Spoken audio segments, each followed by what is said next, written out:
后来继续来看高雄市环保局的清洁人员，昨定期伫爱河咧河粪扫，结果扶到一卡旅行袋啊，内底是一袋人的尸体，而且这个卡巴阁来挂一个阿玲，真有可能是凶手企图要互尸体沉入去大海。啊，进前3天，海巡队伫个五段片的外海，嘛来发现一具尸体无完全的漂流的男性的尸体。因为发现的时间小啊，是毋是甲爱河迄个是同一个人？专案小组采 DNA 要来比对查验。啊，警方马向他杀的方向雷侦办。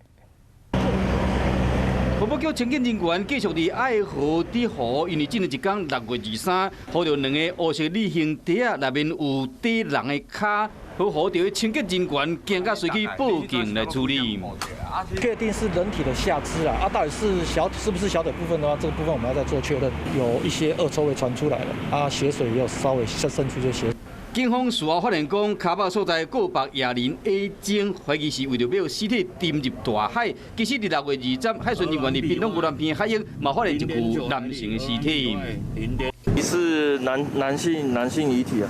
因为这个尸体头、双肌、手甲脚拢无去啊！伫高雄爱河发现这个脚，敢是伫牛栏边海域发现这个无完全的尸体一部分。因为被发现日期敢若差3天，2个所在离差不多50海里，啊，到底敢是同一个人的？专案小组已经采集 DNA 要进行比对甲查验，检验嘛认讲这是他杀的案件。